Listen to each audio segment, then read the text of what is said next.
So you either out there running that long distance or training for a long distance race like a half marathon and a marathon, and you heard of the phenomenal little advice of carb loading.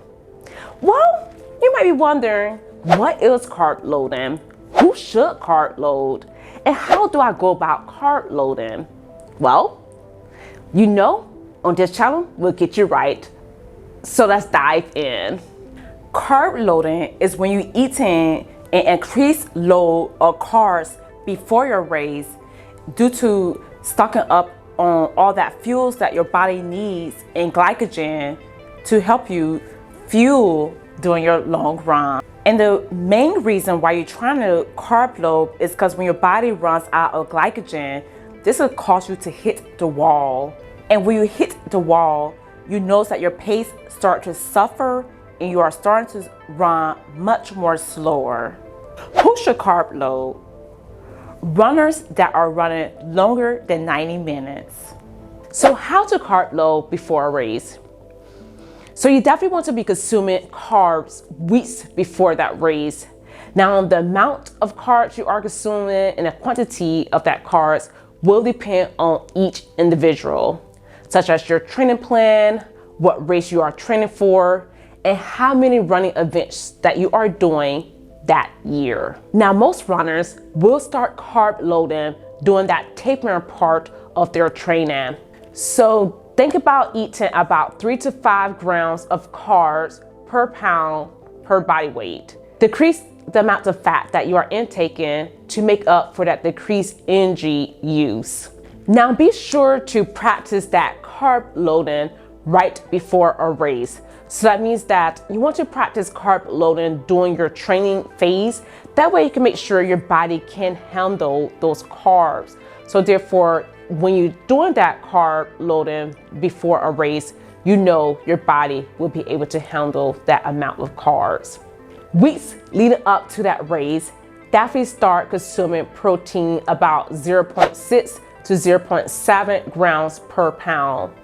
Now, protein can be used as a secondary source for fuel. Now, keep in mind that having too much refined carbs can cause constipation, and having too much fiber can cause diarrhea during that race. So definitely decrease those consumption. Now, during this carb loading phase, do expect some weight gain. And when it comes to your carb loading, just keep in mind that carbs don't only have to come from food.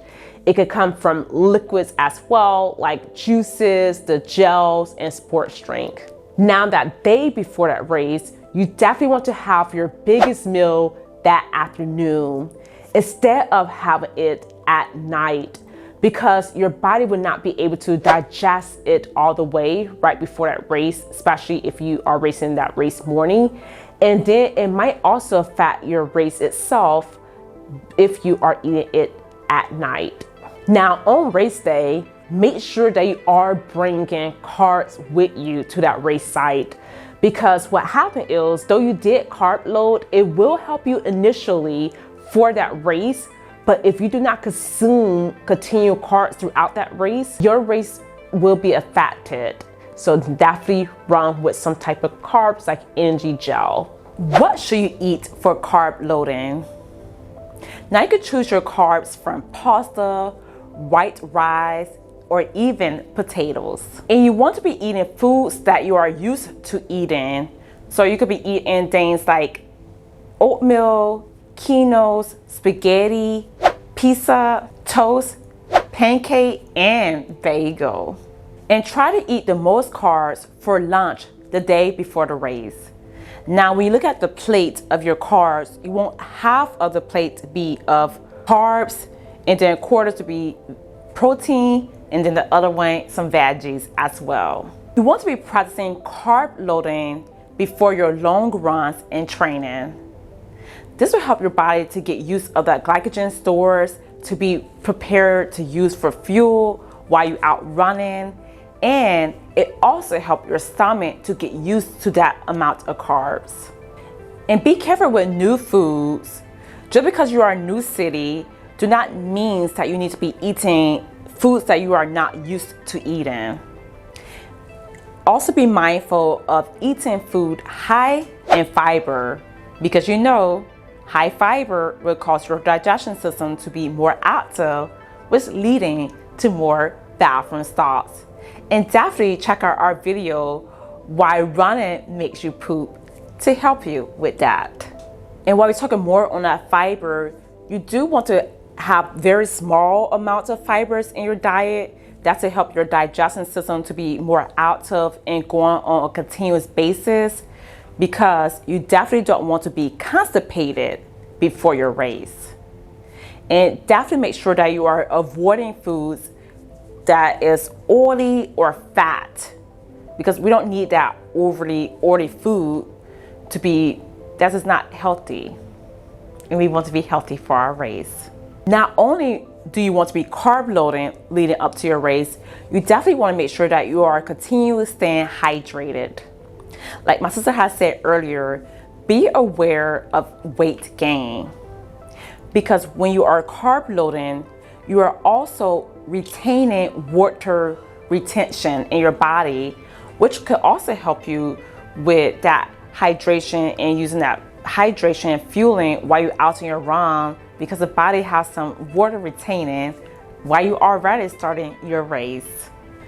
Now, a big mistake that a lot of runners do when they try to carb loading for their race is that they will use the day before their race to eat a big meal of carbs instead of taking 3 to 4 days of increasing that carbs and eating higher amounts of carbs for your race. Always make sure you carb loading 3 to 4 days before your race, and never start that carb loading the day before your race. So now that you have learned about carb loading, definitely check out our video now about how to fuel for a long run, because we'll get you right. Until we see you next time, bye bye.